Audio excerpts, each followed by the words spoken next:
Hi everyone, this is Khaja Faiz Hussain. And this is Khaja Faisal Hussain. Welcome back to the Vocabulary Tablet.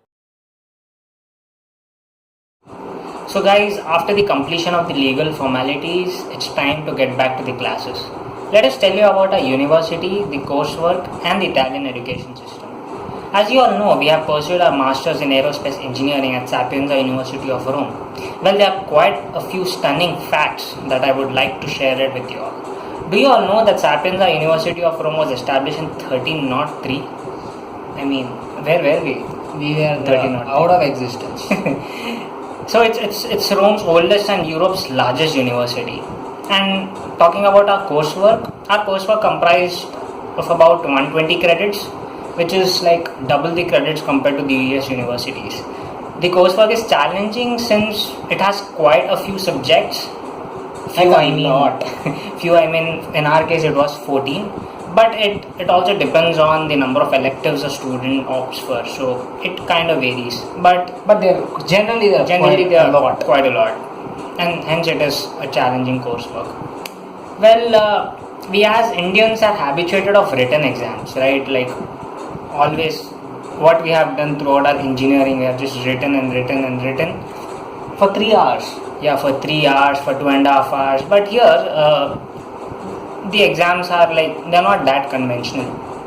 I mean, they are written exams, but written exams are mostly followed by the oral examinations.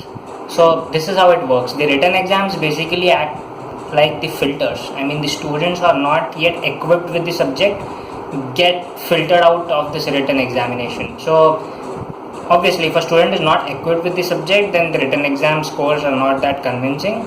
Hence, the students who are perfect in the concept of the subject move on to the oral examination.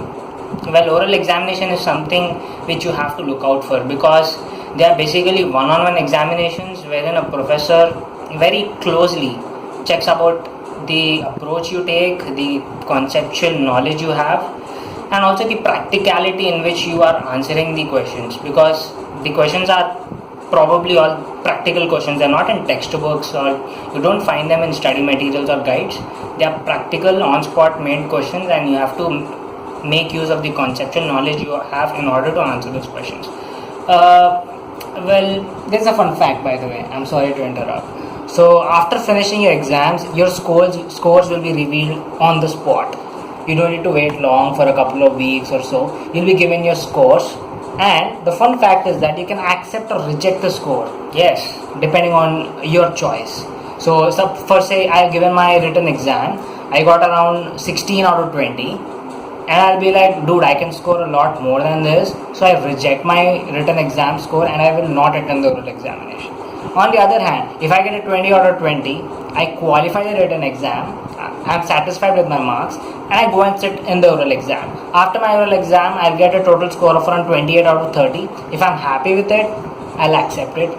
but on the other hand, if I got a 23 or maybe a 22, even after scoring high mark in written examination, then I think I would like to reject my oral examination marks and then try all over again from the written examination, qualify that, and then get back to the oral examination. And you can reject your scores for as many times you want, unless and until you're satisfied. You can keep on doing that. Well, it's not a good news, because the longer you keep on rejecting your marks, the longer it takes to complete the master's degree.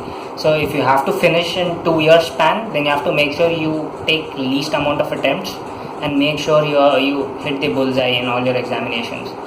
But trust me, if you clear the exams with good score, then for sure it means you have what it takes. I mean, these examinations, this education system is a confidence booster. Then the students also get an opportunity to work on their master's thesis, which is very important, because when a student is out in the market for jobs or maybe internships, then this thesis acts like a crucial factor. The students might have to spend around 8 to 12 months roughly on an average to complete their thesis project. A lot of time. Yes, it's a lot of time, because you in detail work on a particular concept or a particular project. But in the end, it has to be defended in front of the professors, because it is they who decide whether your work is worthy enough and you have to be given the master's degree or not. Most of the cases, the student passes the thesis defense and he or she is awarded by a master's degree. So no need to worry about that. Regarding the scholarship, a student is awarded with a scholarship on a semester basis. So per semester the scholarship amount is around 2,500 euros. Approximately. So summing up to 5,200 euros a year. So as we all know, a year comprises of 2 semesters. So adding up the amount of both the semesters, it will lead you to 5,200 euros, which is quite enough. I mean, yeah.